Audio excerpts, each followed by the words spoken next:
Good morning, Goenkans. Today's topic is aquatic animals from your EVS textbook, chapter number 5, Plants and Animals in Water. So, kindly refer to the page number 22 and 23. As the name suggests, aquatic animals are those animals that live in water. And since they are living in waters, their habitat becomes aquatic habitat, right?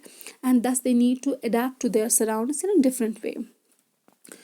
I'm sure you all must be knowing that we have got a huge variety of these aquatic organisms that can be seen in different water bodies, maybe ponds, lakes, rivers, seas, and oceans. But do you know all of them have got something in common?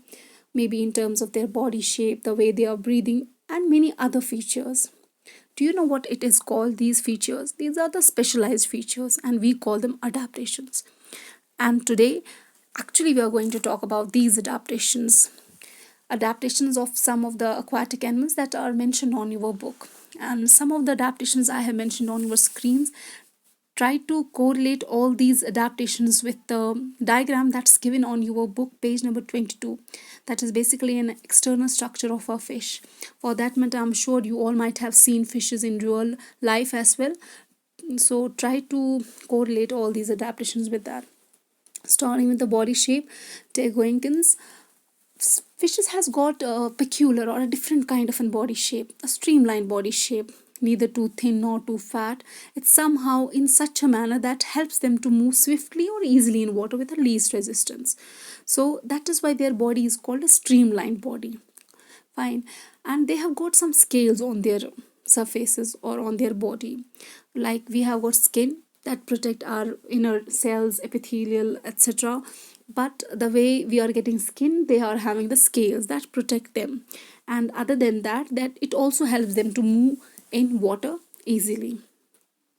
The Goenkans, if you will just have a look on the diagram, we can see the fins from the lower and the upper end of the fish, and other than that the tail at the back.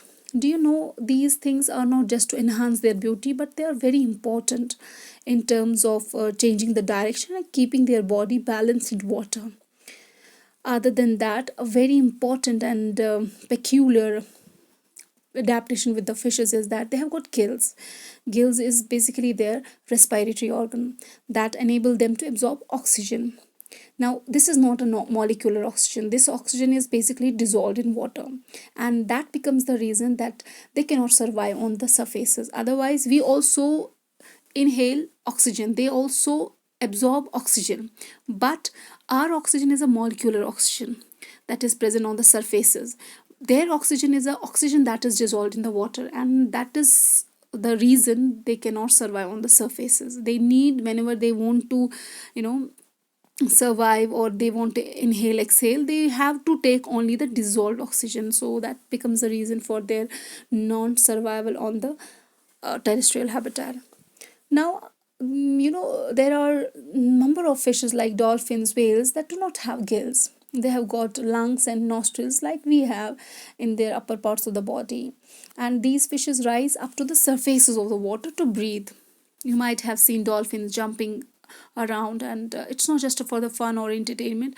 In fact, it is for their survival. They breathe there, and then they take this oxygen, and then they have got an ability to stay under the water for a longer time without breathing. So once they are jumping up in the air, they come back and then they go deep in the sea, and for that matter they can stay there without breathing for a longer time. Now, fishes are not only the aquatic organism. As I told you, we have got a huge variety. Among them, we will be talking about the ducks and frogs. For example, ducks and frogs have got a different adaptation, and I'm sure you might have noticed that their feet, they are having the webbed feet. And if they would have been only the terrestrial organs, their feet might have not got those webs. But then, since they are both living on the land as well as on the in the water surfaces, so that is why they're having this kind of an adaptation that enable them to swim easily on the water surfaces. And the bones of the ducks are also very hollow, which make their body bit light to float easily on the water. That's also one adaptation with the ducks. Goenkans, there are many organisms like frogs and sea turtles which are able to survive both on land as well as inside the water. And what do we call them? No, we don't call them aquatic organisms. There's a special name for them. We call them amphibians. So I repeat, amphibians are those organisms like frogs and sea turtles who are able to survive both on land as well as inside the water. I'm sure my kids might have the question, number of question with them, and one of the question I can feel is like, all the fishes do not have streamlined body, and that's a fact. Many of fishes do not have a streamlined body, like octopus, squid, and since they are aquatic organism, so why it is with them? For that matter, I must be telling you which such organism which do not have a streamlined body. Basically, it is just because their movement, they have very less movement in the water bodies, as a result of which they don't have that streamlined body. However, whenever they need to swim, they try to make this their bodies streamlined. That's how it is. That's all for today. Stay safe, stay home. Thank you.